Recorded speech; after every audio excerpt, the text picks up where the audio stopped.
Ladies and gentlemen, the following segment of the podcast is presented exclusively by Hillsdale College. Now, in its 175th year, Hillsdale is a truly independent institution where learning is prized and intellectual enthusiasm is valued. Thank you for listening, and my sincere appreciation to Hillsdale for their sponsorship. He's here. He's here.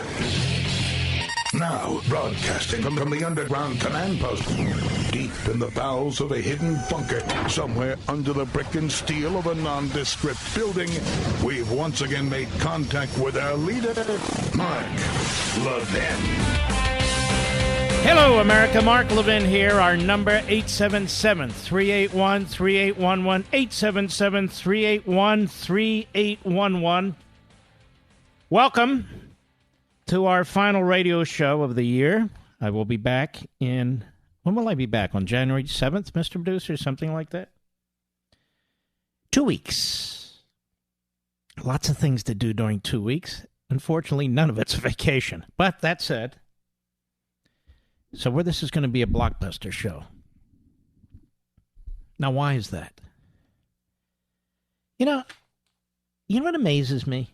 You've got this left-wing, outrageous law professor from Harvard who testifies in the most grotesque way as a special pleader for impeachment during the House Judiciary Committee hearing at the request of Jerry Nadler and the Radical Democrats.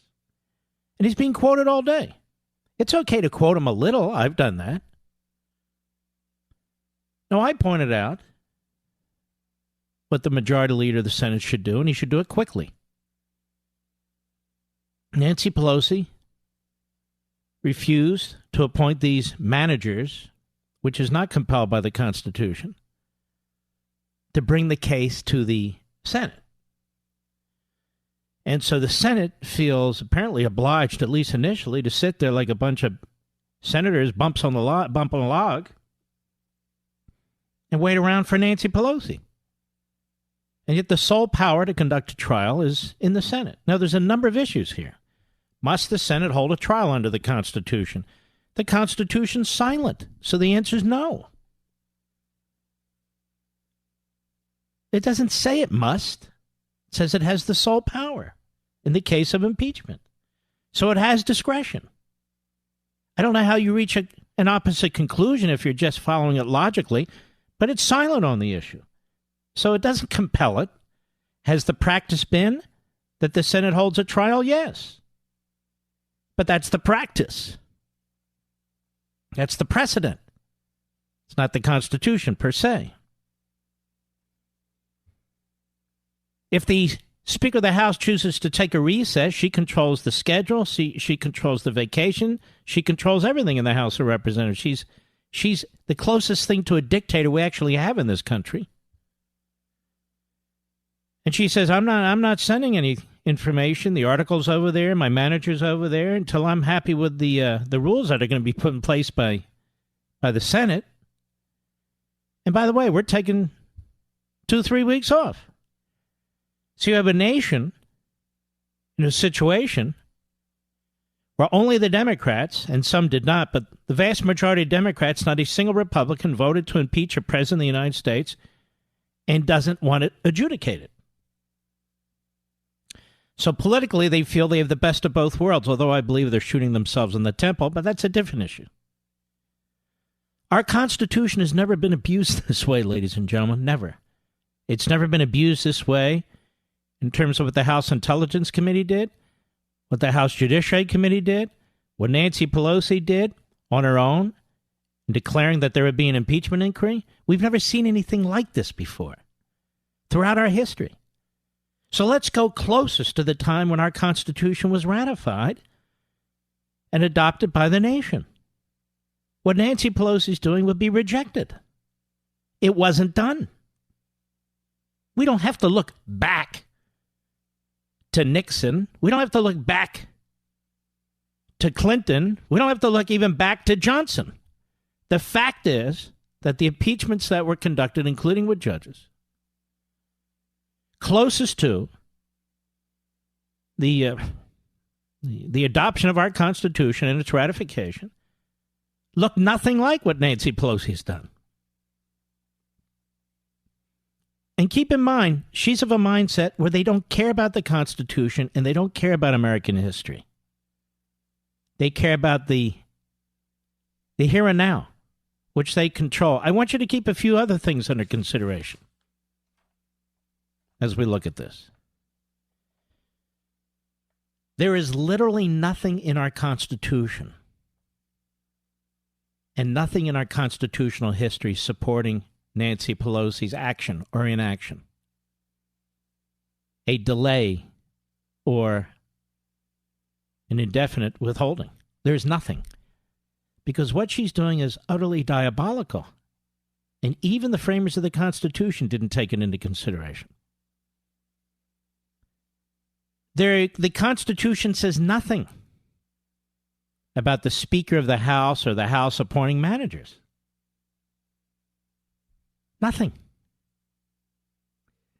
The Constitution does not give the House of Representatives, or certainly the Speaker, input into the Senate's trial role.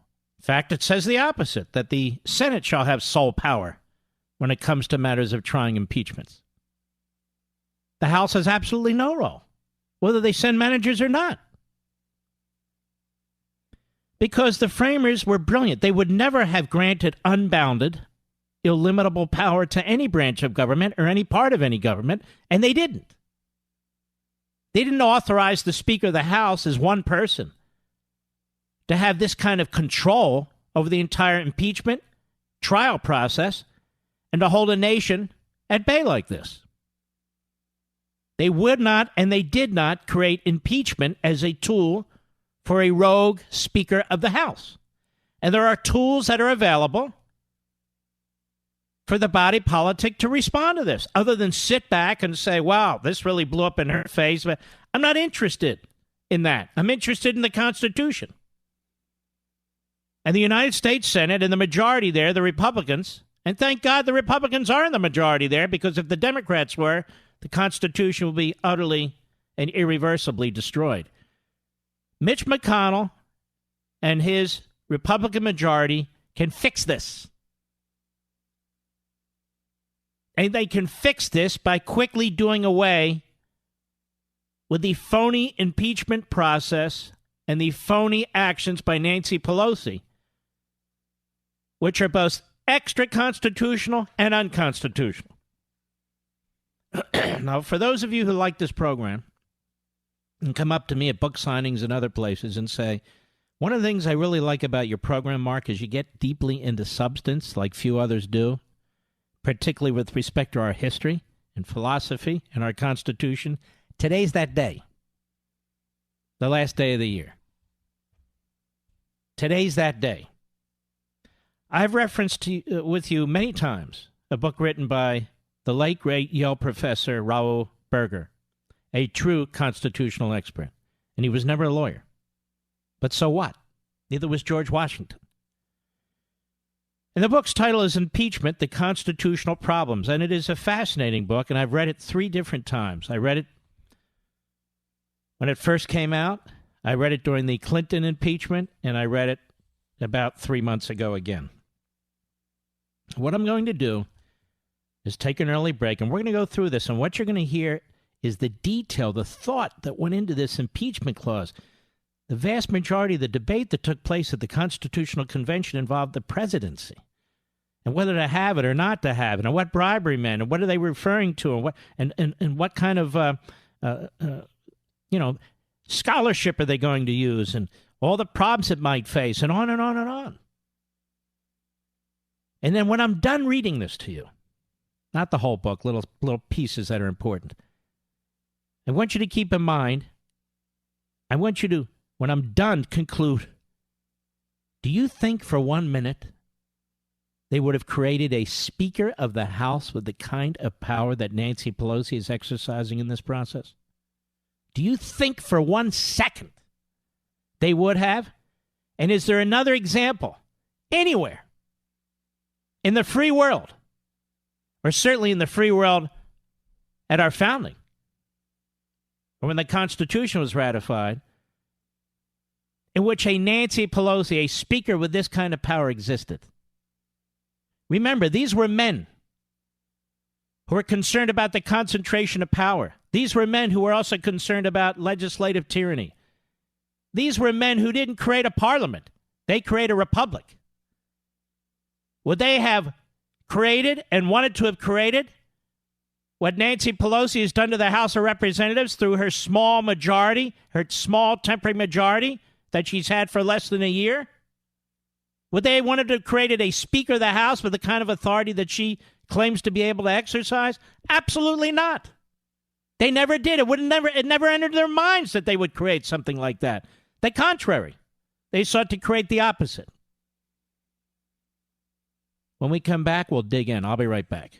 Mark Levin.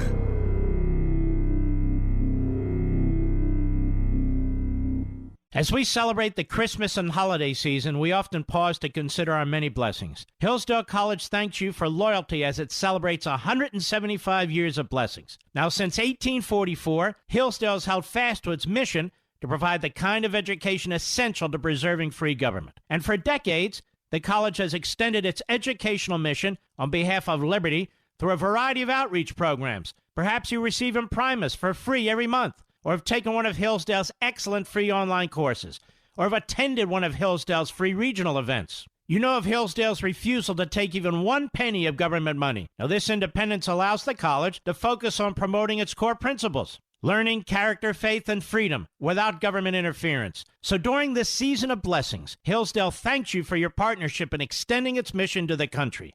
Merry Christmas from Hillsdale College, and to learn more, visit levinforhillsdale.com. That's Levin for Hillsdale.com.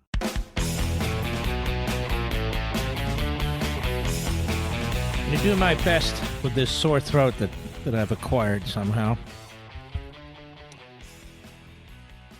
I love it when the media says that we've been through 3 impeachments. The third impeachment of a president. Third impeachment, it's historical.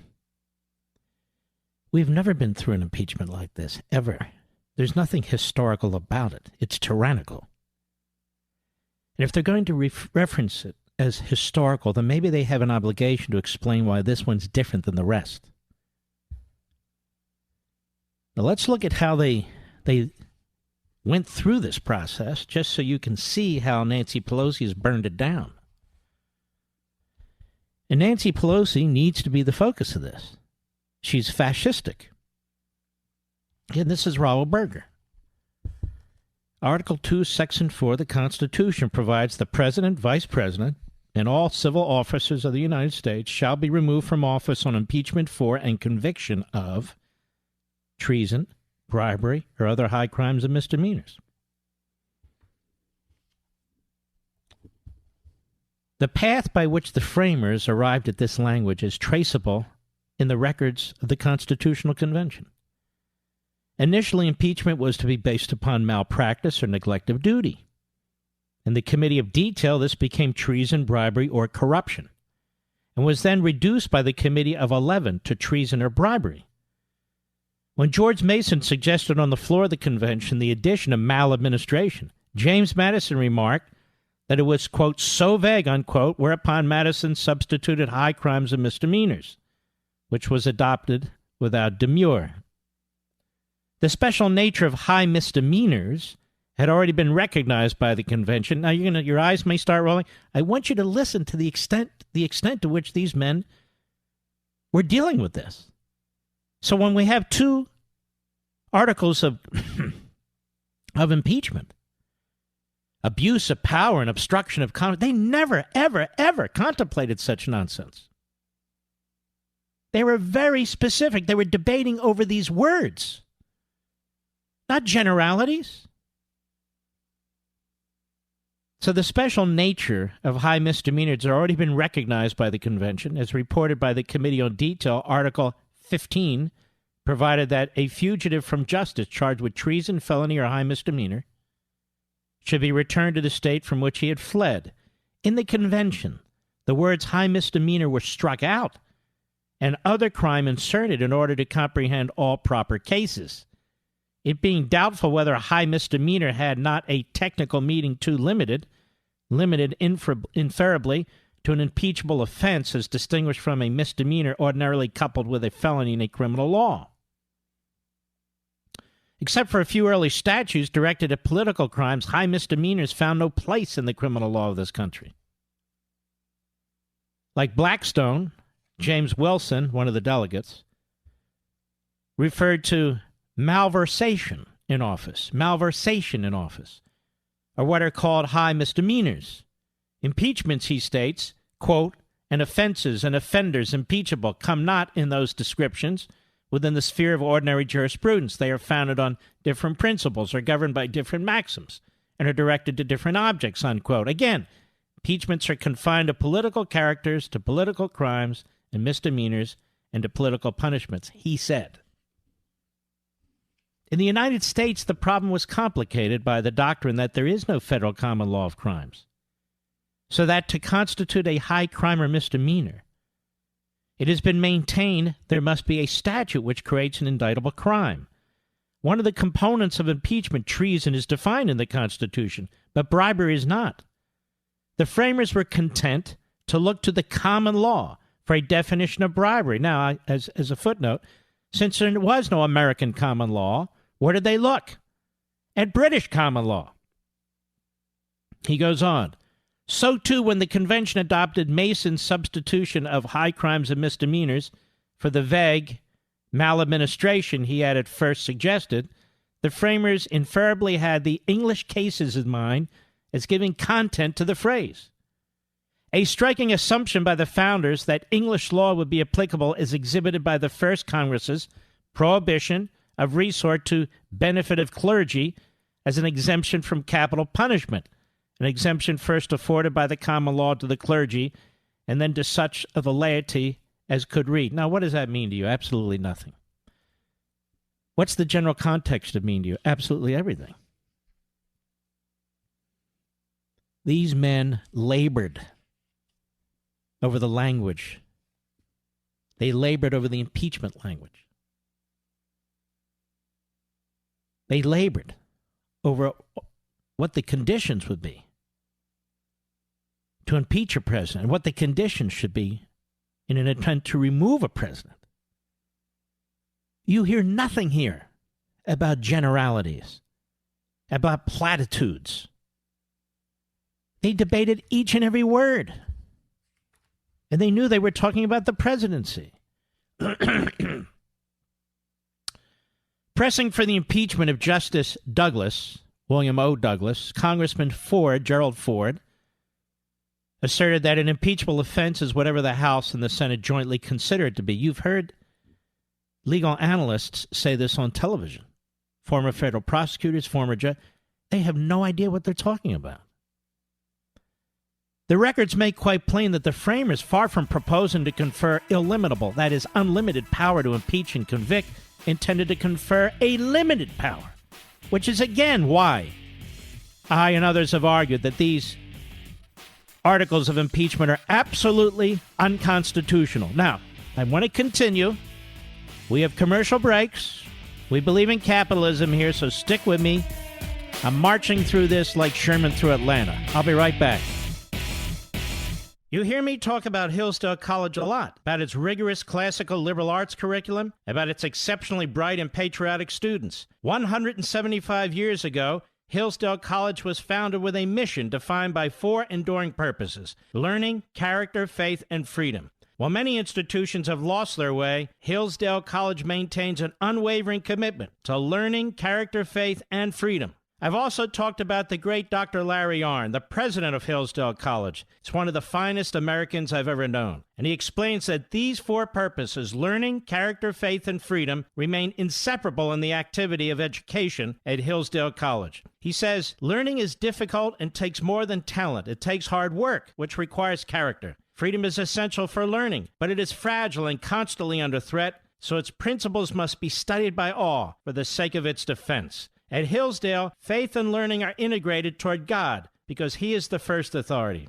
Folks, if you've ever wondered why I love Hillsdale College, now you know. Visit hillsdale.edu. That's hillsdale.edu for more information. Hillsdale College, pursuing truth and defending liberty since 1844. Remember, that's hillsdale.edu, hillsdale.edu. This is the nation's town hall meeting, and you can join in at 877-381-3811. It's an odd thing. My brain says I want this show to go on infinitely because the subject matter is so important. But my throat says, let's get this the hell over with.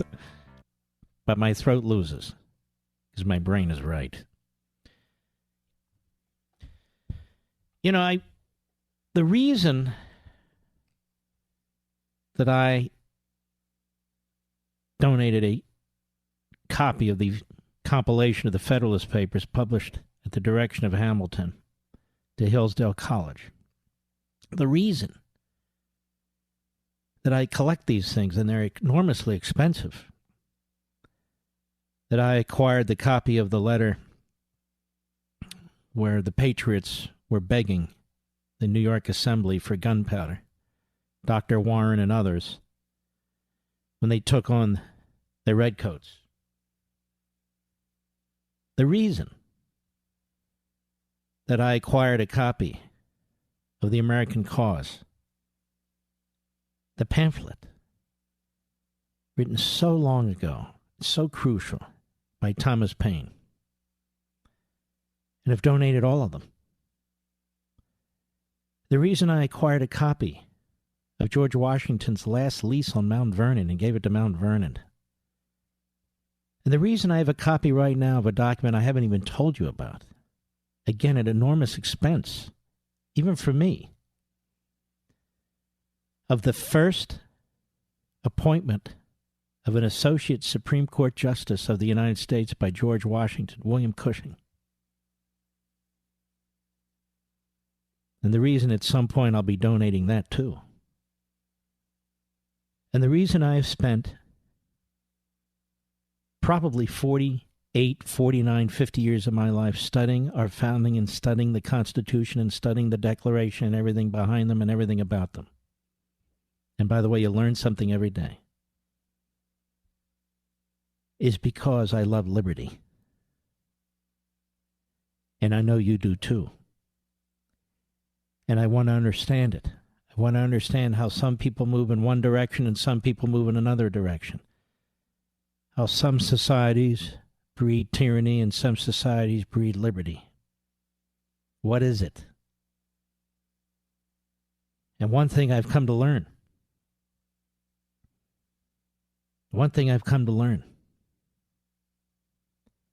Is that liberty is used by tyrants to destroy liberty. And we have tyrants among us, despite what the press say, despite all the reporting and all the broadcasting.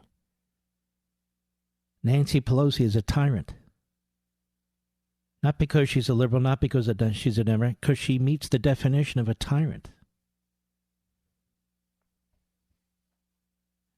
And you can see the exquisite detail with which these men in Philadelphia during the Constitutional Convention were trying to make decisions about the civil society and what kind of government they wanted to institute. And their fear at all times was tyranny of one form or another. Now let's get back to the late, great Professor Raoul Berger.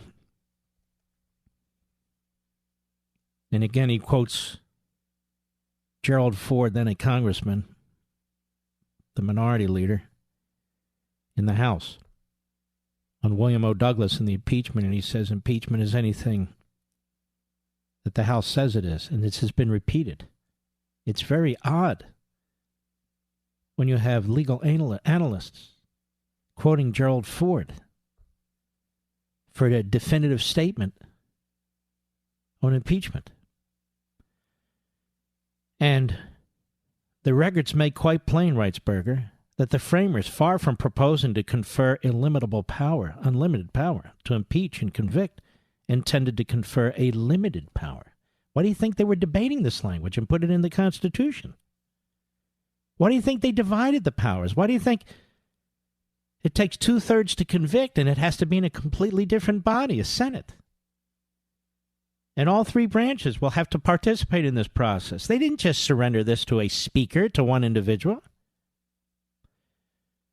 Before George Mason moved to add maladministration to treason, bribery, he explained that treason, as defined in the Constitution, will not reach many great and dangerous offenses. Hastings is not guilty of treason. He was talking about an impeachment in Britain. Hastings. Attempts to subvert the Constitution may not be treason as above defined. It is the mere or the more necessary to extend the power of impeachments. So Mason proposed to extend the power of impeachments to reach, quote, great and dangerous offenses. Attempts to subvert the Constitution by adding maladministration. But James Madison demurred because so vague a term, I quote him, as maladministration will be equivalent to a tenure during the pleasure of the Senate. Is that not exactly what's taking place here, except the pleasure of the House? And he said high crimes and misdemeanors was accepted in its place. Manifestly, this substitution was made for the purpose of limiting, not expanding, the initial Mason proposal of maladministration. Shortly before, the convention had rejected high misdemeanors in another context because it had a technical meaning too limited. So the adoption of high crimes and misdemeanors exhibits an intent to embrace the limited technical meaning of the words for purposes of impeachment. Not abuse of power and obstruction of Congress, for God's sakes. He says that consequence would attach in any event for use of a technical term fully ascertained by the common or civil law would require reference to that law for its precise meaning. If high crimes and misdemeanors had an ascertainable content at the time of when the Constitution was adopted, that content furnishes the boundaries of the power, the limits of the power.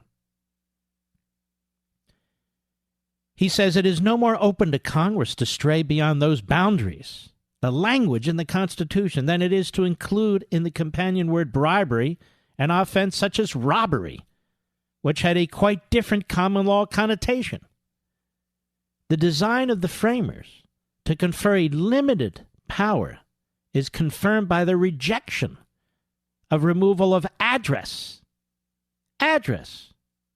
which knew no limits. Even so, some uneasiness apparently was excited by the breadth of the power, so they were even remained concerned about it. For there were repeated assurances that impeachment was meant only for great injuries, quote unquote. This is out of the Constitutional Convention. Great misdemeanors, quote unquote. James Iredell, later a Supreme Court justice, told the North Carolina Convention that, quote, the occasion for its exercise, that is impeachment, will arise from acts of great injury to the community. Impeachment, said Governor Johnston in that convention, is a mode of trial pointed out for great misdemeanors against the public. From James Wilson's expression of hope in the Pennsylvania Convention that impeachments, quote, will seldom happen, it is inferable that he too was concerned only with serious misconduct. In this, the founders were but reflecting English sentiment. As was well put by Solicitor General, later Lord Chancellor Somers, who stated in Parliament in 1691 that the power of impeachment ought to be, like Goliath's sword, kept in the temple and not used but on great occasions. This, I hope, is why you listen to this program on the last broadcast of 2019. The peaks of the English practice were evidently familiar to the founders. In the Federal Convention, George Mason said corruption would be impeachable. Gouverneur Morris agreed that corruption and some few other offenses, quote unquote, ought to be impeachable. Madison added that protection against the negligence of perfidy of the chief magistrate, quote unquote, were indispensable. The president, said Madison, might pervert his administration into a scheme of peculation or oppression. He might betray his trust to a foreign power.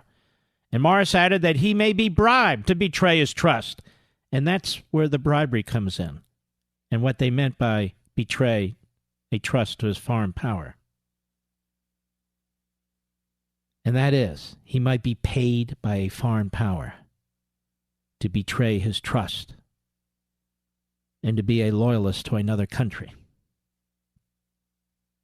In the Virginia Ratification Convention, Madison stated that if the president be connected in any suspicious manner with any person and there be grounds to believe that he will shelter him, he may be impeached. He also stated that were the president to commit anything so atrocious as to summon only a few states, that is, senators, to consider a treaty, he would be impeached for a misdemeanor. Francis Corbin and Henry Pendleton considered the giving of bad advice by ministers impeachable. In North Carolina, James Iredell said, I suppose the only instances in which the president would be liable to impeachment will be where he had received a bribe or had acted from some corrupt motive or other. General C.C. Pinckney said in South Carolina that those are impeachable who have amiss or betrayed their public trust. An abuse of trust by the president, said Edward Rutledge, there was impeachable. The net effect of these remarks, it seems to me, he writes, is to preclude resort to impeachment of the president for petty misconduct.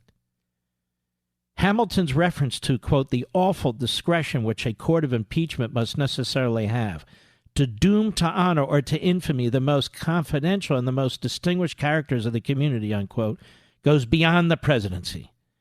But as will appear, the restriction of high crimes and misdemeanors to great offenses for others than the president raises still other problems. But we're not going to go into that because he talks about other civil officers and judges. There's more. I want to continue with you right after this. Mark Levin.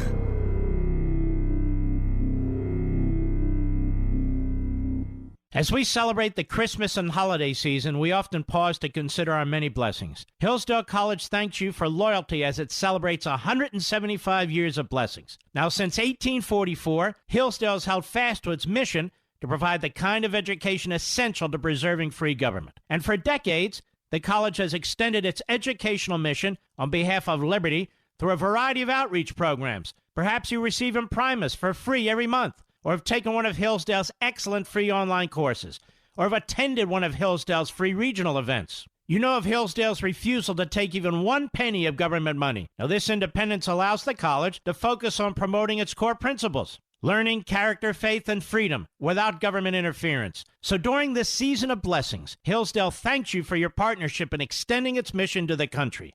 Merry Christmas from Hillsdale College, and to learn more, visit levinforhillsdale.com. That's Levin for Hillsdale.com.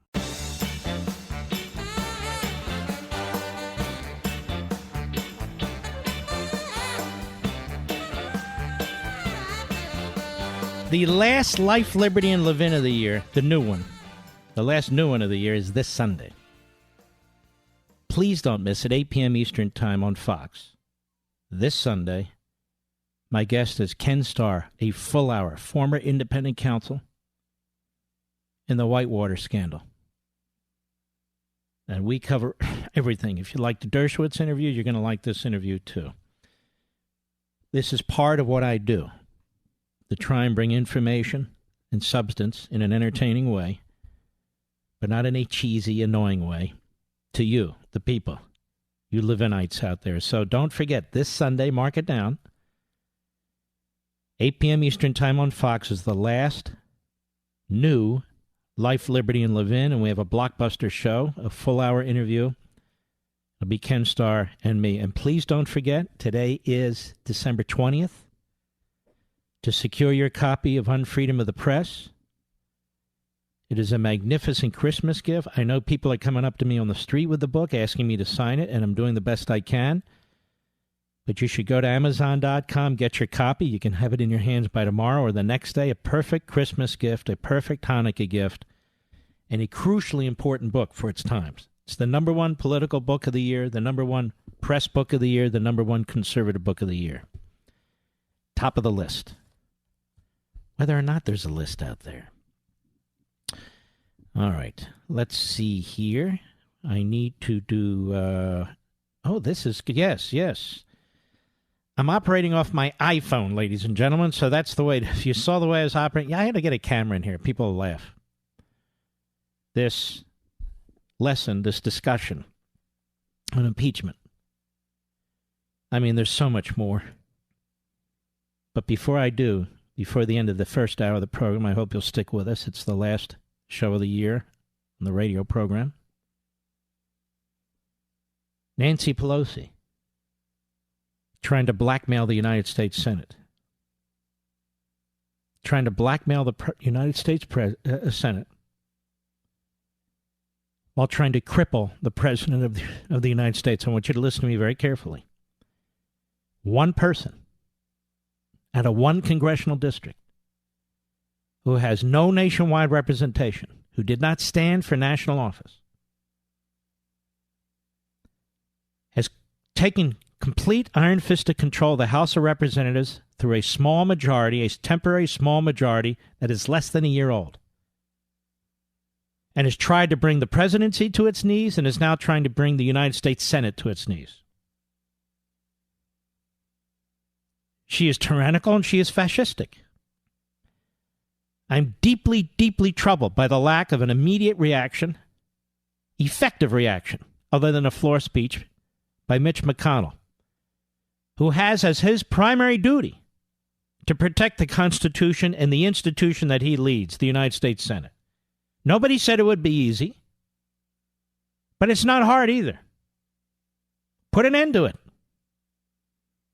If the Speaker of the House has now led an unconstitutional impeachment for the reasons I've spent the last hour explaining and weeks explaining in the lead up to the impeachment, that there's no such thing of impeachment for abuse of power and obstruction of Congress, and the processes and the traditions that were violated as they stomped through our Constitution. Her withholding the ability of the Senate to act means the Senate doesn't have to act under our Constitution. And they ought to put an end to this. From the Westwood One Podcast Network.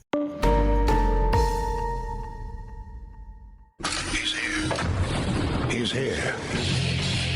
Now, broadcasting from the underground command post, deep in the bowels of a hidden bunker, somewhere under the brick and steel of a nondescript building, we've once again made contact with our leader, Mark Levin. Hello, everybody. Mark Levin here. Our number, 877-381-3811, 877-381-3811. So, just to end this issue for this program, in evaluating the uses of impeachment, as Raoul Berger writes in his fantastic book, we should not close our eyes to its political inception and continued political coloration, even in the cases of the English justices who had offended Parliament by assisting the king to carry out detested policies. The drawing of political lines goes to the motivation behind the given impeachment. The motivation behind the given impeachment, not the definition of the terms of impeachment. And he says, and here we need to recall that in the great English impeachments, the charges were often the sheerest facade for a politically motivated proceeding. It's exactly what's taken place. But be the motivation what it may, writes Berger, in this country, impeachment must proceed within the confines of high crimes and misdemeanors, as exhibited by the prior English practice.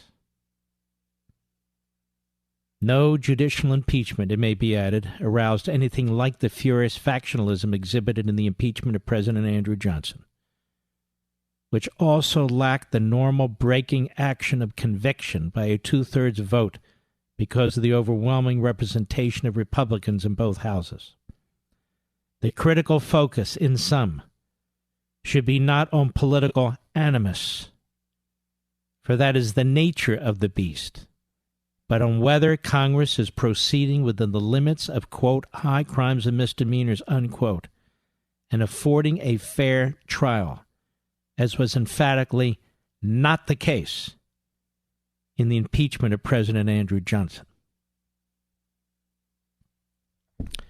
The impeachment of President Donald Trump will go down in history as a more outrageous case than Andrew Johnson. I've had the opportunity to read that transcript in the Senate deliberations,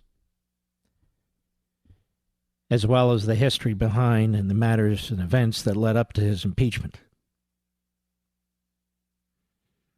In many ways, it was an abomination, but it was in some ways much more understandable than what's taken place against Donald Trump. And I'm telling you, particularly those who are in your 20s and 30s, when you outlive me, 40 or 50 years from now, you're going to remember this program and you're going to remember the other programs where I've pointed out as passionately, as cerebrally, as any way I can what an abomination this is to our Constitution and to the people. And in the end, I want you to know something. The intention here is what I've always said it is. It is a coup. And it is a coup aimed at you.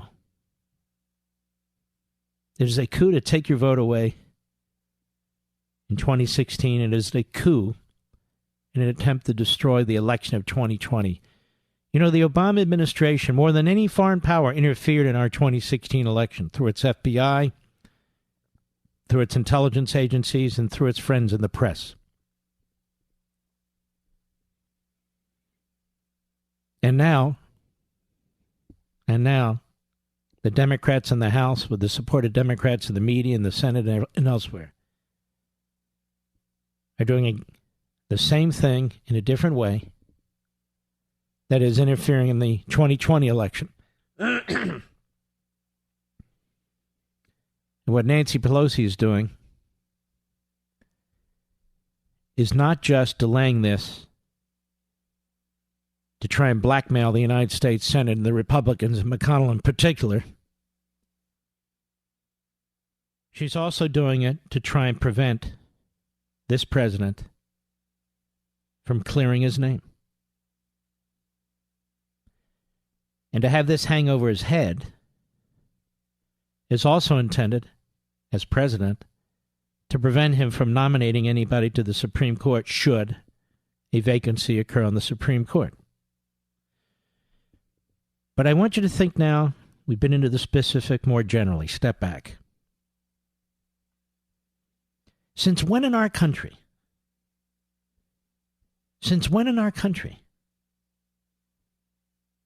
do we create in a situation where an individual has a cloud hanging over his or her head that individual cannot clear? The framers of your Constitution, more specifically, the first Congress and the legislatures in the states, knew the disastrous damage that can be done to an individual. If they are accused of a crime or accused of an offense without the ability to quickly resolve the matter. The whole notion of speedy trials is in the Bill of Rights. We've passed statutes to try and enforce it. And there have been complications, but nonetheless, that's the objective, as imperfectly as it's executed.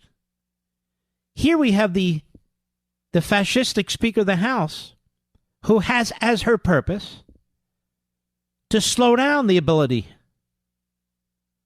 of a president to clear his name or defend himself. So we have an unconstitutional impeachment. We have the violation of traditional due process rules applied to past presidents and judges. We have 2 articles of impeachment that are utterly without constitutional merit. We just walked through that. Now, the same woman is trying to control what's taking place in the Senate and other aspects by using the impeachment as a political tool beyond impeachment. It is she who needs to be removed. Unfortunately, the only way to remove her is through expulsion. And you need a majority vote to expel her. Some people have said, why don't you impeach her? Because it's been held that members of Congress are not civil officers for the purpose of the impeachment clause.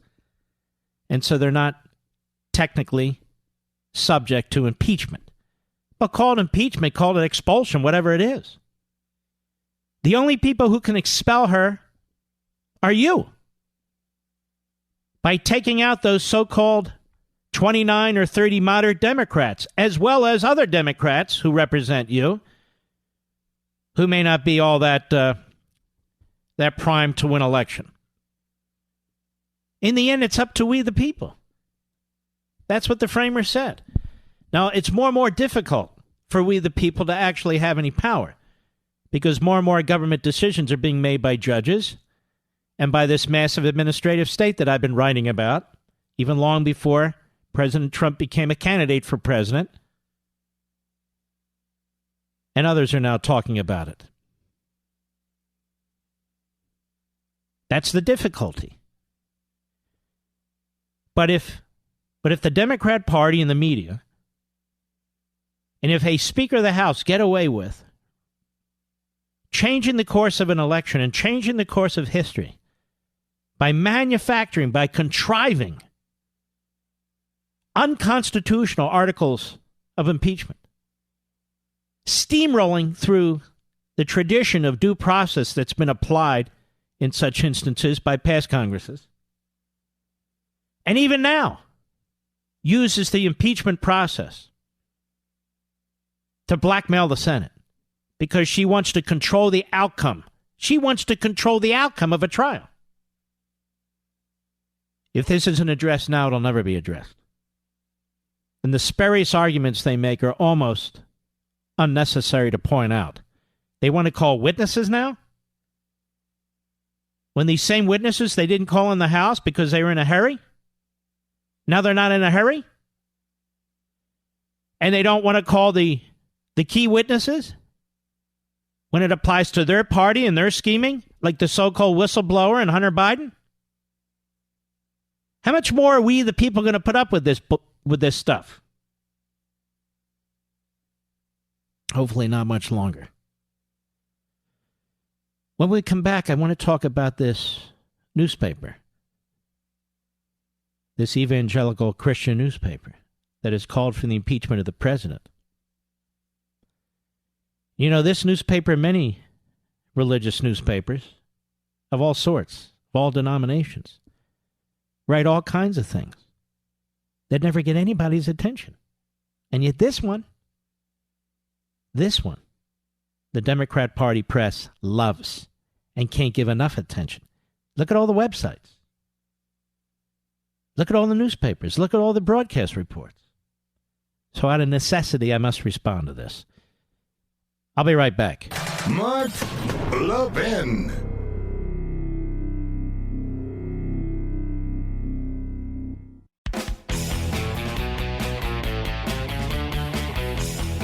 You know, if I wanted to become famous in the usual circles for about a day or two or three, I would come out strongly against the President of the United States. That's what a lot of these never-Trumpers have tried in radio and out of radio. And they have failed because they're used by the left and by the media, and then they're thrown away, as they should be. Mark Galli is one of these individuals. Now, Mark Galli is the editor of Christianity Today. I can't think of a single thing this newspaper has published that CNN has cared about in the past. Can you, Mr. Producer? Nothing.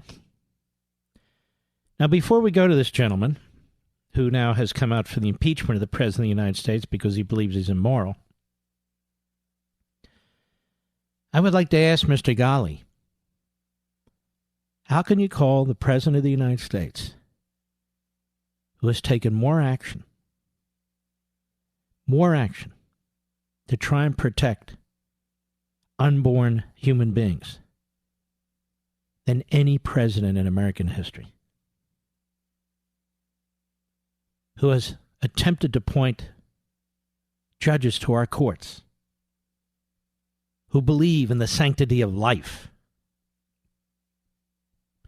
who has withdrawn each and every presidential fiat issued by Barack Obama, expanding and extending abortion here and abroad at taxpayer expense. And you call this president immoral because you might not like what he says from time to time?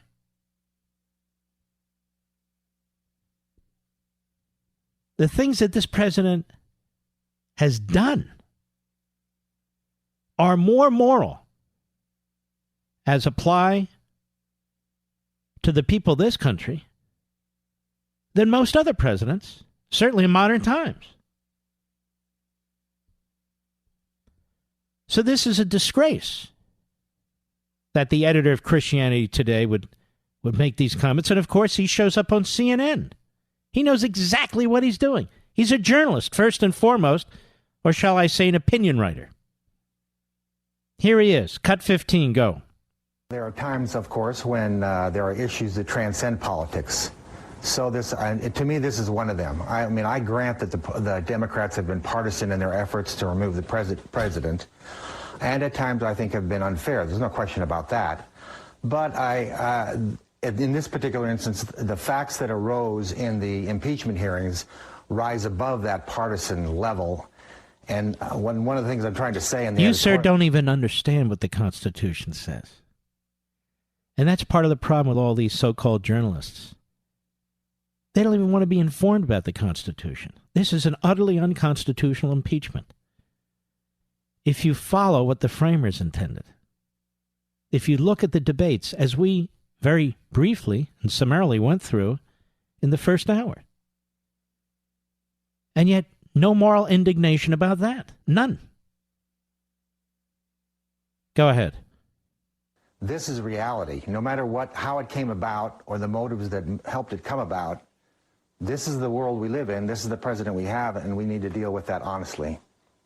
You take a step beyond the politics here, and you say his actions are flat out immoral. See, this is a journalist, this guy. What's his first name, Berman? You're a disgrace, you pathetic punk. You really are. You're a dork-looking moron. That's what you are. And you take a step beyond the politics here, and you say this is flat-out immoral.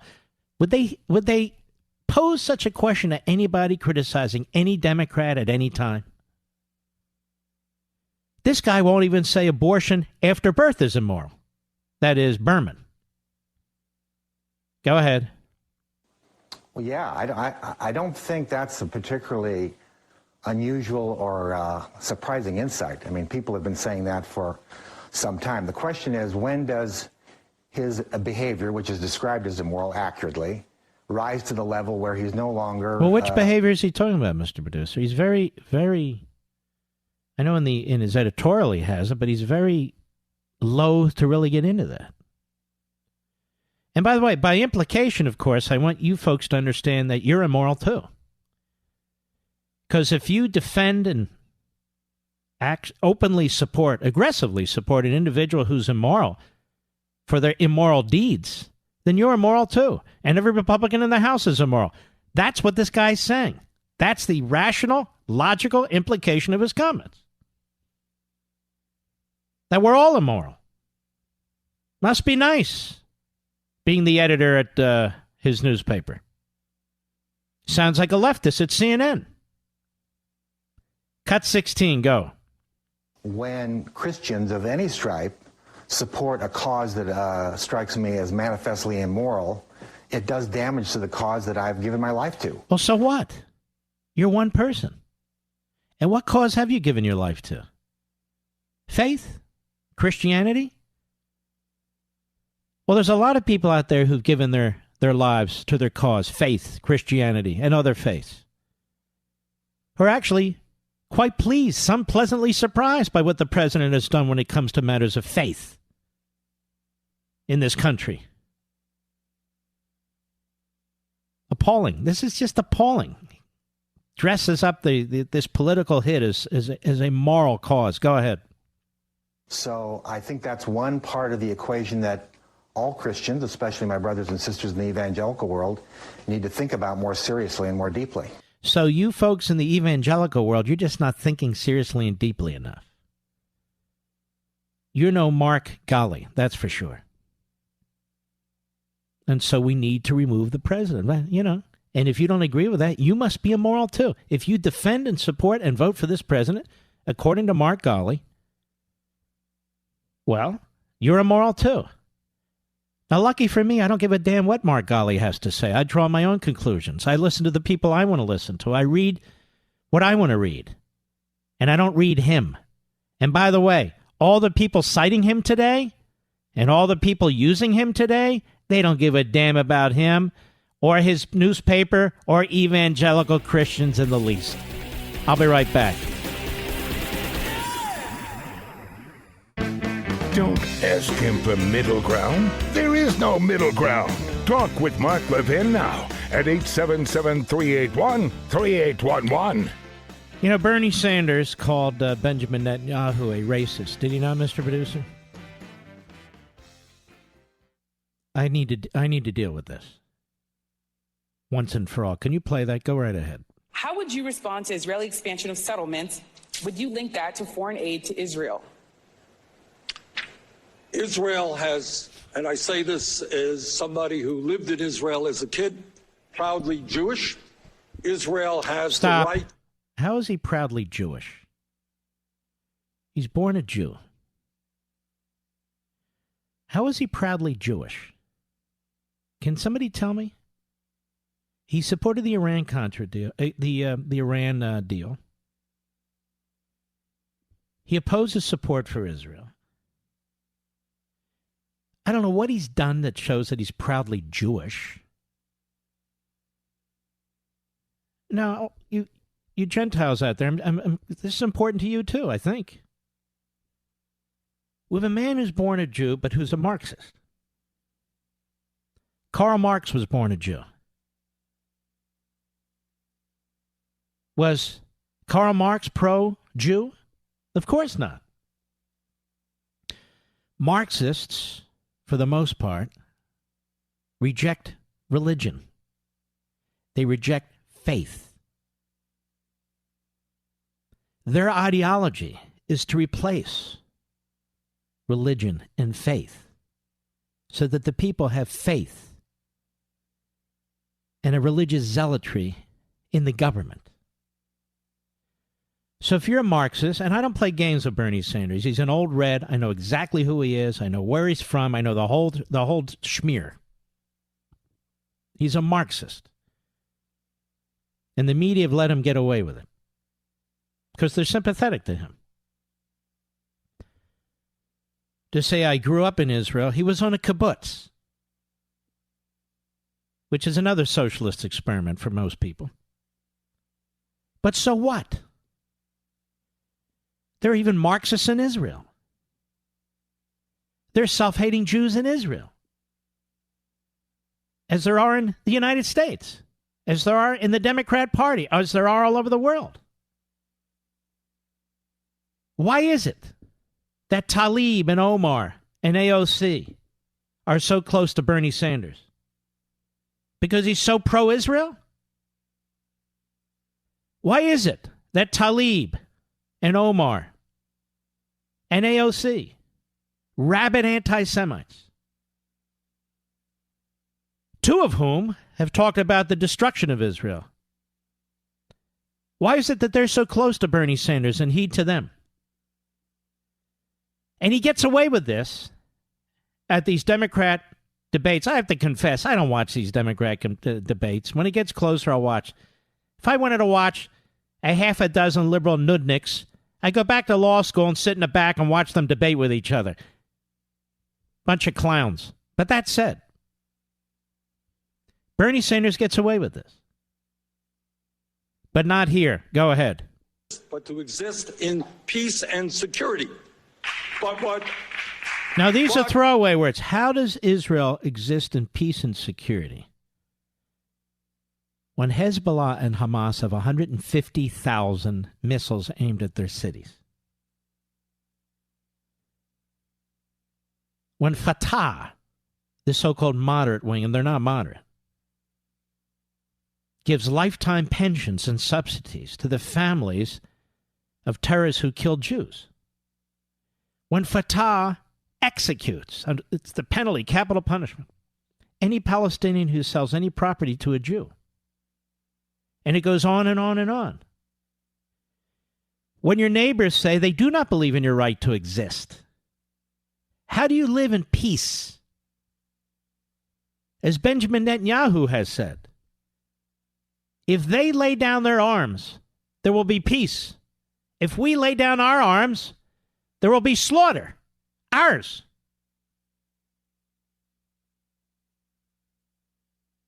Go ahead.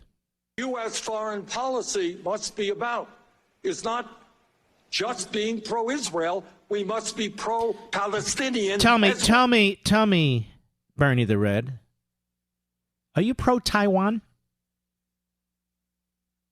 How come you never speak out for Taiwan? Are you pro-Hong Kong? How come you never speak out for the people? Isn't this fascinating? He supports these democracy movements, he says. The people should speak.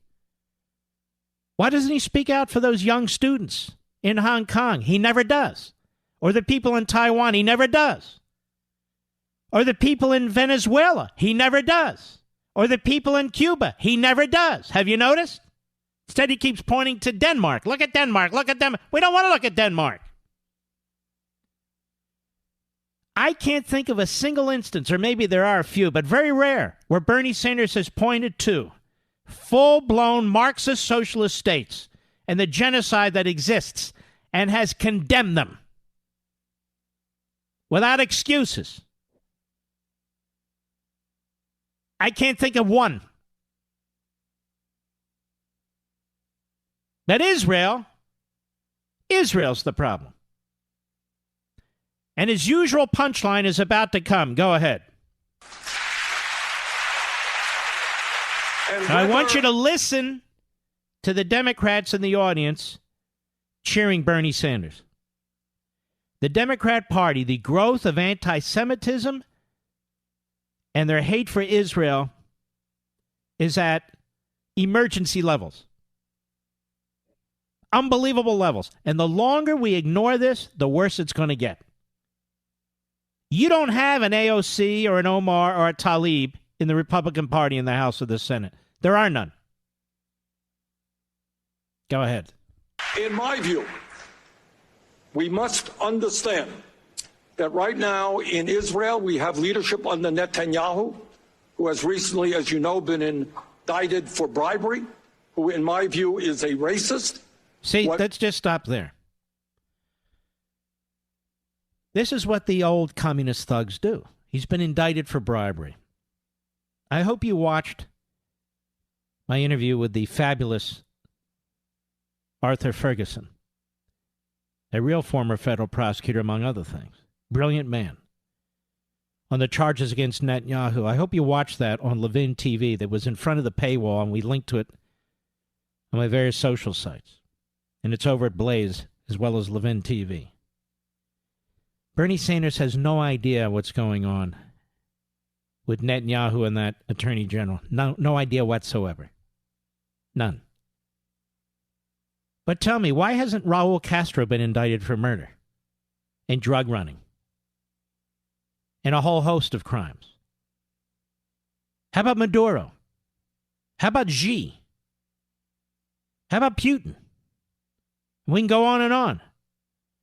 He has a greater hate for Netanyahu than he does for any of these genocidal maniacs. He has never called Maduro a racist. He's never called Xi a racist, but he is. Look what he's doing to the Muslims and to the Christians. He has never called Putin a racist. Look what he's doing to the Muslims and the Ukrainians and the Crimeans and the Georgians. He's never called the Castros racists when they are. Che Guevara used to mock the Cubans who were particularly dark. He was a racist. But he'll never mention that. But he'll call a man who's not a racist, who's trying to defend his country from terrorists, a racist. This is how diabolical Bernie Sanders is. Bernie Sanders is a racist. He's an anti-Semite. He is a bigot. And he is a Marxist. And I challenge him to come on my program and debate me on every one of those points. Every one of those points. Publicly, nationally, internationally. I am challenging Bernie Sanders to come on this program and debate me and defend himself. But he won't, because he's a coward. He throws out these lines like the Marxists learn. Gets the audience jumping up like clapping seals. And they're the media, the Holocaust-denying media, the Ukrainian starvation, genocide, 1932-33 media covered up these massacres. Actually, in the case of Ukraine, put out propaganda at the New York Times. I'm more than ready for you, Bernie. Bernie Sanders. The truth is, Bernie Sanders is just BS, exactly like his initials tell us. I'll be right back. Mark Levin.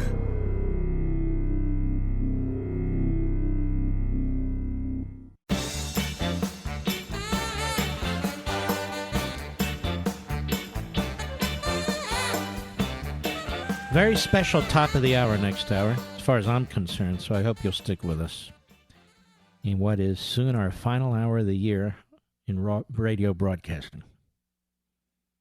And what a year it's been. And we'll talk about that too. You know, my friends, for the past 3 years, I've been pounding the airwaves about the coup being attempted and perpetrated against our president. There's something similar being orchestrated against Benjamin Netanyahu in Israel. It's because that's the nature of the left. They claim to like democracy when they hate it. They claim to like the voter mandates, except when they disagree with it. So they build these massive infrastructures in order to take down or control or burden people with whom they disagree. And that's who they are, and that's the way they are. I bet you haven't heard the whole story about Netanyahu. We just exposed this on Levin TV with my special guest, as I was mentioning, Arthur Ferguson. Together, Arthur and I uncovered this politically driven campaign to oust our country's friend, Benjamin Netanyahu. Because this issue is so important, I want to personally invite you to watch it by going to levintv.com, LEVINTV.com, and signing up for a free 30-day trial. Watch the shows, quickly see how we bring you content and perspective found nowhere else on TV, and expose the left, whichever side of the ocean they are rearing their ugly heads. And if you use code Levin, you can get $10 off your annual plan. It's the end of the year. The holidays are here. Now's the time to act. LevinTV.com, LEVINTV.com, promo code Levin. How about that? Lots of Levin. Now, a story like these are further evidence of how Optima Tax Relief solves tough IRS problems. Eric fell 5 years behind with the IRS. Then, boom, suddenly they froze his bank account and demanded money he didn't have. So he called Optima Tax Relief. Now, Optima took control, got his bank account released, and set him up with a plan that was hundreds of dollars a month less than the IRS initially tried to milk out of him. Problem was solved. That's how Optima has resolved over $1 billion in tax debt for hardworking Americans. Optima steps between you and the IRS to help stop aggressive collection actions, protect your assets, and get your life back. Call for your free consultation. Ask if you qualify for the Fresh Start Initiative, because if you do, you could save thousands and get out from under your IRS nightmare. Call 800-499-6300. 800-499-6300. That's 800-499-6300. Mr. Producer, do we have an excellent caller or do we have an irregular American? Yes. And XM Satellite Jim, a regular American in Wisconsin. How are you, Jim? Hi, Mr. Levin. Thanks for taking the call. Just wanted to say I appreciate all you do, and God bless, and Happy Hanukkah, and Merry Christmas. Wanted to tell you, I was in D.C. recently, and at the Tomb of the Unknown, and I watched there for a while, and I thought to myself as I looked at the field of stone all around me, I said, I wish Pelosi could come here and whisper to the people there and say, is it okay to what I'm doing? Is that okay with you guys? And I'm sure if you listen, you'll get your answer. It's not. And I served in the Marine Corps. I came out a captain quite a long time ago, and it bothers me what's happening to our country. I look around at the fields of stone. I look at the Vietnam Veterans Memorial, and I think of all these men and women who gave their lives for this country and what's happening to it. And it breaks my heart. I want to thank you for your service. Captain's a big deal, and I agree with you 100%, except in this regard. I don't believe Nancy Pelosi would be moved 1 centimeter. She knows exactly what she's doing, and she's diabolical. All right, my friend. Thank you for your service. Who's next, Mr. Producer? In Pennsylvania, Mike, XM Satellite. How are you, Mike? Great. You're a great American. Thank you. Hey, I just wanted to say I really think we're giving the Democrats more credit and attention than what they deserve.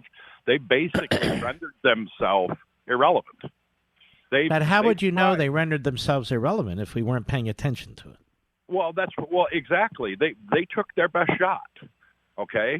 And in the midst of it, it's actually increased Trump's popularity, the money, the funding. And now, I don't disagree with you, but let me tell you what I told a room full of great patriots the other night at the Turning Point USA event. It's not just about politics. And I'm glad, because I believe what you're saying is right. It's about the Constitution. The Constitution has been damaged, and it needs to be fixed. And the only way to fix it is for the Senate to do what I suggest, in my view, humbly. Well, and that's okay. So there's two different things here. Whether it backfires on them politically is important, but the damage to the Constitution is grave, and it will be ongoing unless it's fixed. Go ahead. Well, and what I'm saying is that the Democrats have been acting like irresponsible teenagers where the adults in the room we have business to do. No, they haven't. They've been acting like fascists, not irresponsible teenagers who get in trouble, smoking pot. No, their conduct is fascistic. It strikes at the very core of a republic, in my opinion. I get what you're saying, but I use the terms I use for a reason. Anyway, go ahead. And the adults in the room. All right, thanks for your call. I got it. Adults in the room, teenagers. The analogy doesn't work for me.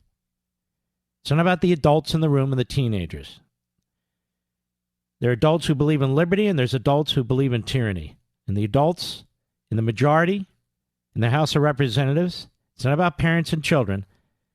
It's about liberty and tyranny and fascism and republicanism.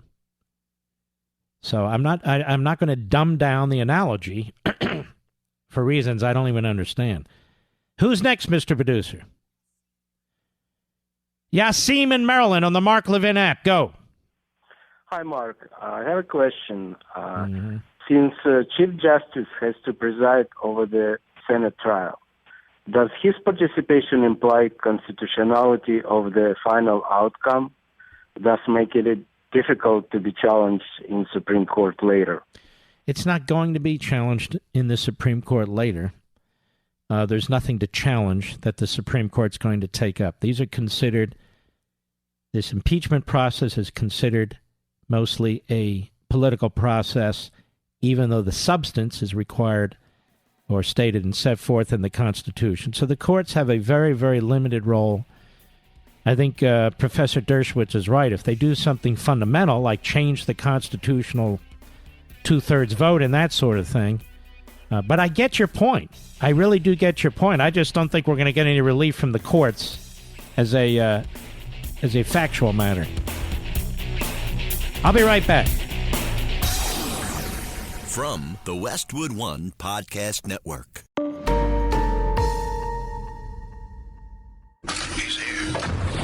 He's here.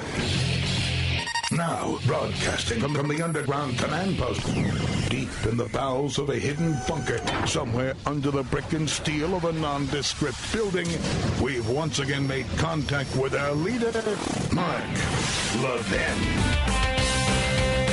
Hello, America. Mark Levin. The number 877-381-3811. 877-381-3811. Let me begin this hour thanking you for being there. Thanking you for listening to this radio program. I have the best audience, the most loyal audience, the smartest audience in radio. You know, they used to test this. They had what they called P1s, P2s, and P3s. You remember this, Mr. Producer? And the P1s were the most loyal listeners, and P2s and P3s. And they used to test this on WABC in New York. They don't do a lot of testing of this anymore. And my audience, you and I, were always number one in terms of loyalty. Always. You're also the smartest audience. Now, how do I know that? I read to you in the first hour of the program from a book that is used by law professors, not in teaching classes, but in trying to figure out impeachment. And you were there, listening to it, because you want to know. I do a different kind of program. We have a lot of fun. Every day is not college day, but it's our country, and I want us to explore it together. And by exploring our country, I don't mean just taking stuff off websites or newspaper headlines. Sometimes that's important, but other times we got to go on our own. We got to go where the future takes us, guided by history and guided by philosophy. And we have to figure out things on our own.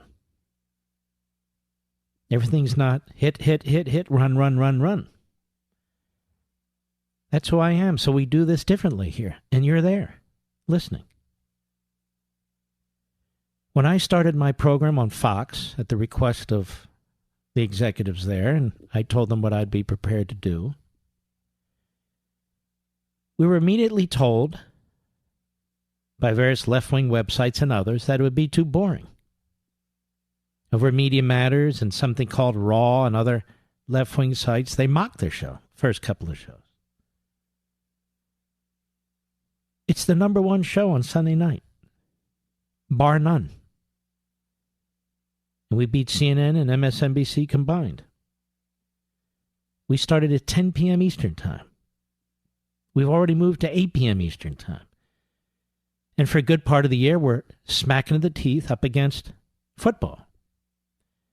Or we're up against the World Series, or up against the Stanley Cups, or whatever it is.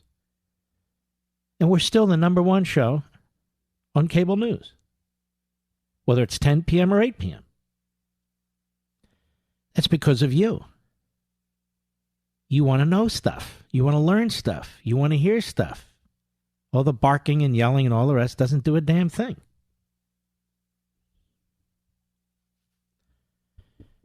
The books that I write are not easy books. I don't dumb down the books. Some are harder than others. But they've covered an enormous part of our culture, of our society, of our history, of our future. All 8 of them, in different ways. And so many of you have read them. or read parts of them, or listened to them, or listened to me talk about them. That's absolutely wonderful. And then there's Levin TV, my fourth job. My biggest job is as a parent and husband, but my fourth job. Where virtually every day we walk into our studio and we put together a program, and I spend 3-4 hours on our Levin TV program, where there's no breaks, there's no teleprompters, there's no cue cards, and it's a different format that allows a different kind of program. And hundreds of thousands of you have joined. Now, I never dreamed when I wanted to get into radio when I was 16 years old, and I kind of gave it up. I didn't really pursue it. I pursued the law. Or when I started a Sunday show for nothing for 2 hours from noon to 2 p.m. It became a hit. Nobody expected it, and I didn't expect it. And then I did a 1-hour show, 6 to 7 p.m. Eastern on WABC. I mean, I'm starting the biggest station in the country. That's a pretty big deal. And I had to prove myself there. Everybody thinks this is handed to you. Nothing's handed to you. I'm not a Kennedy. Then it went to 2 hours. Then it went to 3 hours. Then they sought to syndicate it, and here we are. But none of this is possible without you, my audience. I have never understood people who disrespect their audiences, like a CNN or and leave our businesses alone, our jobs alone, our healthcare alone, our schools alone, our kids alone. So we have to defend ourselves and fight back. But this is the special time to stay focused on your family. And I have to work on it too. I don't vacation very much. In fact, I can't think the last time I took a week off for vacation other than last year this time, quite frankly. And unfortunately, the time I did take off in the last 14, 15 months wasn't very pleasant. Passing of my parents. And that's my point to you. I am so thankful I spent as much time I did with my parents before they left this world. And spend times with other family members. And spend time with my little dogs. Very, very, very important to take stock of what's going on around you. When we come back, Ollie North, who I haven't talked to in a few years, I don't think. The last time we bumped into each other at Costco when I was getting a hot dog. I'll be right back. Mark Levin, tough as hell. That's why I like Mark Levin. And I'm not sure a lot of people like him. He's tough as hell. But I like him. I love him. Call in now. 877-381-3811. Well, we tried to get Ollie. There must be some kind of a technical glitch. Isn't that what we call it, Rich? So maybe after the year we'll have him on. It's an excellent book. It's called The Rifleman. Remember that show, The Rifleman? With Chuck Connors? I love that show. The Western, The Rifleman. It was on like 50 years ago, or give or take. Mark, you're dating yourself. Well, there's no reason I shouldn't. Anyway, I linked to it up on my social sites. You can get it on Amazon. Ollie writes wonderful books, and it is The Rifleman. I hope you'll get it for the holidays. Grab your copy, and we'll have Ollie on next year. I don't have Car Shield. Oh, I do? Yeah, you're right. Computer systems in cars are the new normal. I have Car Shield on our 2010 Camaro, by the way, and I'm damn glad we do. Because all the problems that can go wrong, from electronically controlled transmissions to touchscreen displays to dozens of sensors. But all this advanced tech is expensive to fix if and when it breaks. That's why I have Car Shield. Car Shield has affordable protection plans that can save you thousands for a covered repair, including computers, GPS, electronics, and more. Car Shield has helped over 1 million customers. So drive with confidence knowing you got coverage from America's #1 auto protection provider, like we do. Whether you have 5,000 miles or 150,000 miles on your website, it's inevitable. Something's going to break. Get covered by CarShield today. They're there. You can call them right now.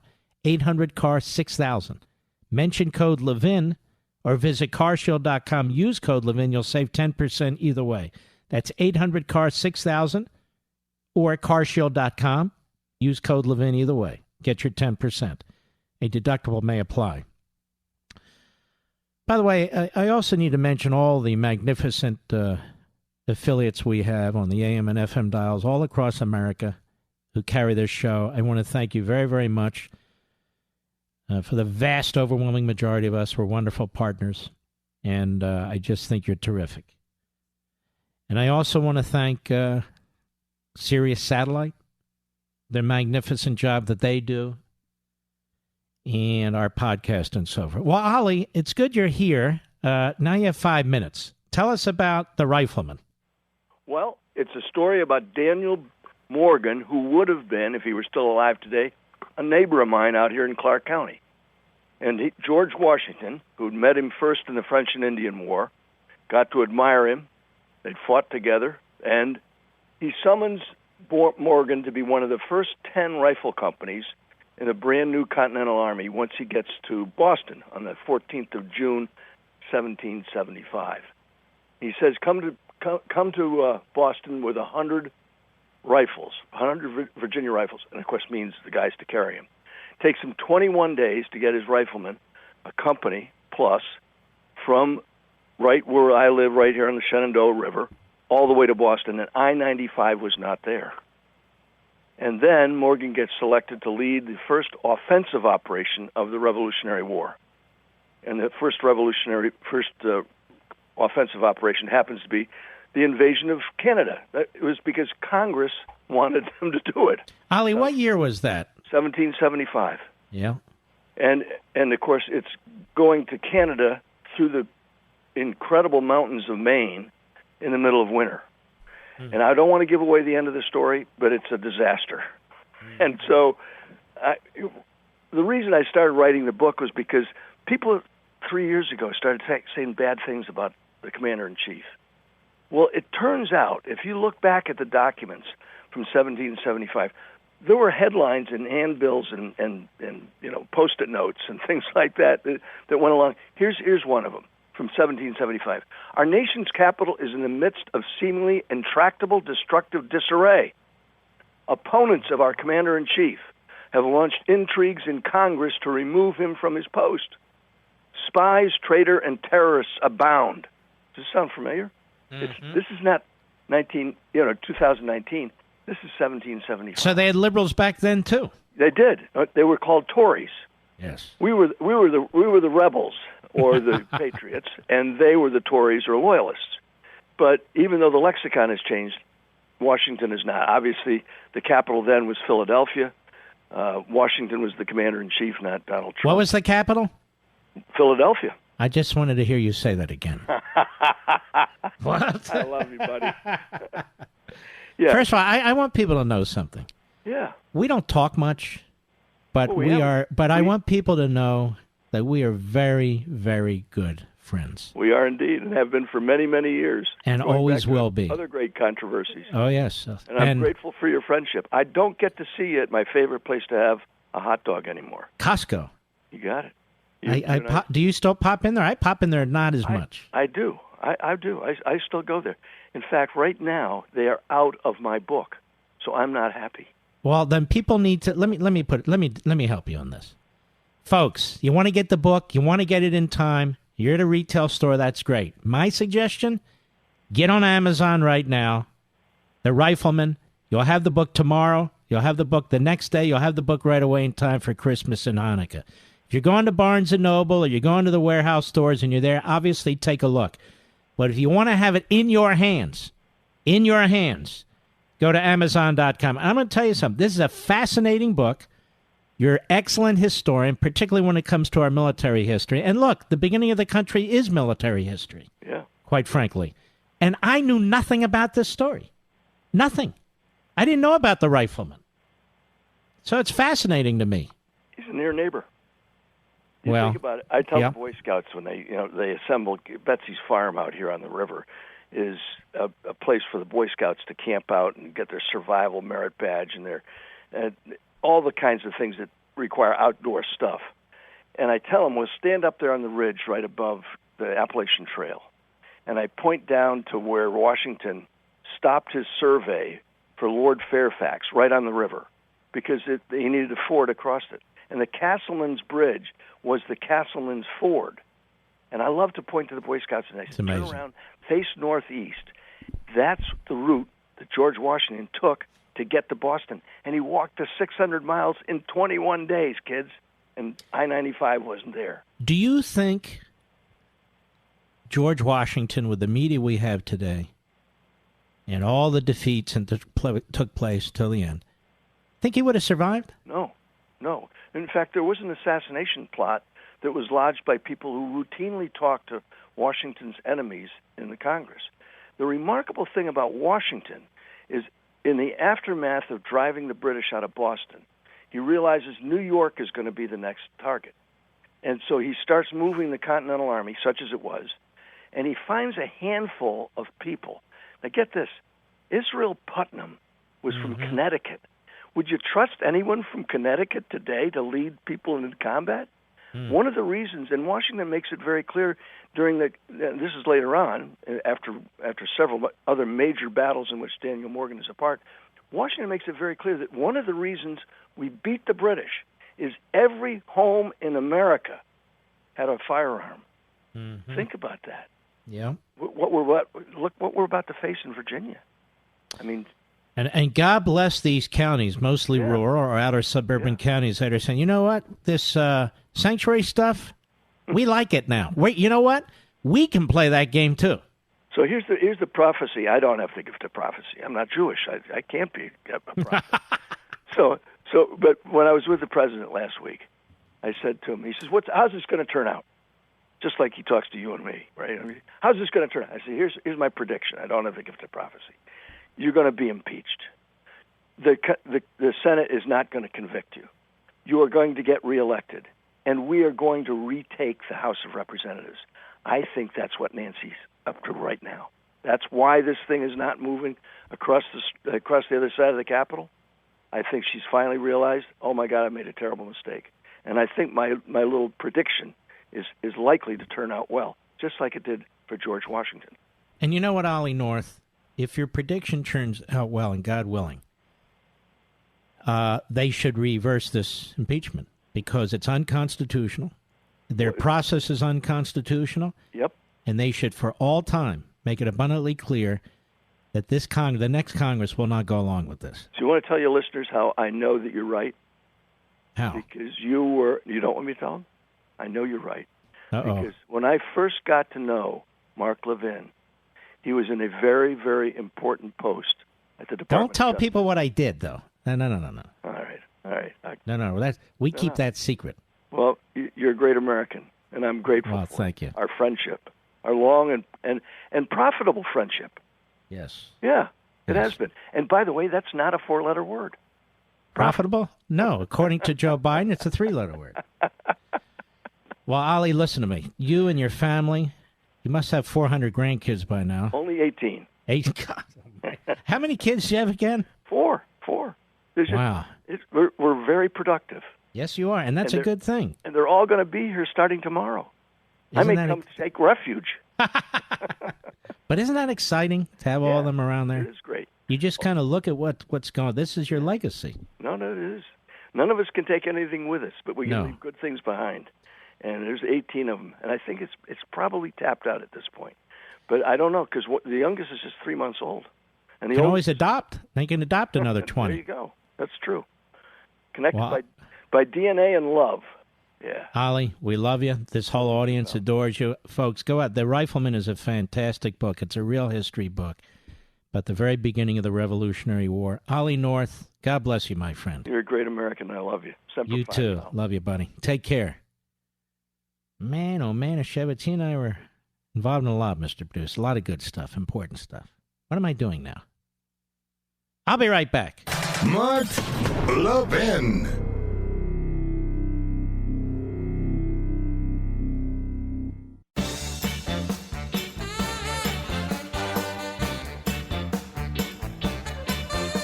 I want to remind you folks, my wonderful listeners, time's running out on Simply Safe's huge holiday offer. It's their biggest sale of the year. If you're looking to fully protect your home with award-winning 24/7 home security, now's the time to do it. Burglaries spiked during the holiday season with families traveling and leaving empty homes and expensive gifts behind. Simply Safe's holiday sale couldn't come at a better time. Simply Safe has everything you need to protect your home and family. There's a smart lock and video doorbell, and to defend your front door, an army of sensors and cameras that guards every window, door, and room in your home. If there's a break-in, they can give real-time video confirmation to police as it happens, so police respond up to 3.5 times faster. Simply Safe made a holiday offer with my listeners in mind. 25% off. 25% off and a free HD security camera, but it ends December 31st. Now, they rarely do deals like this, so now is your chance. Visit simplysaflevin.com, simplysaflevin.com, and remember, this sale ends December 31st. Go today to simplysaflevin.com. Well, you need to get your engines worked on, during the break, so we're ready for the next battle, and there'll be a lot of battles coming for our country. And the best way to do it is what I was talking about before: family and friends and some downtime. Doesn't mean you have to be an ostrich about these things, but it's an important thing. And let's see if we have a really, really good caller there, Mr. Producer. Who do we have? Yeah. WTCM, Bill in Michigan. Please, go right ahead. Well, hello, Mr. Levin. You've got 1 minute. 1 minute. Go. Oh, okay. I had a quick question on this 2 articles of impeachment that Nancy Pelosi is holding back. I heard that the other day someone had mentioned that she could hold them in perpetuity. And my question is, if that is in fact true, if the next election comes up and they manage to flip the Senate to Democrat control, can she hold it that long and then present it to the Senate? First of all, she can't hold them one Congress to the next. That is a fact. She can't bind one House to the next when it comes to a matter of impeachment. So people are coming up with some screwy ideas. Okay, well, and number 2, this can be ended very, very quickly and must be ended very, very quickly, and Mr. McConnell needs to do it very quickly. Null and void. It's that simple. She went on recess. The House is on recess. It's over. That should be the Senate response. Thank you, my friend. Here we go. In your honor, this Friday, the last of the year, America,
Merry Christmas, Happy New Year, and Happy Hanukkah to each and every one of you. God bless you from my family to yours.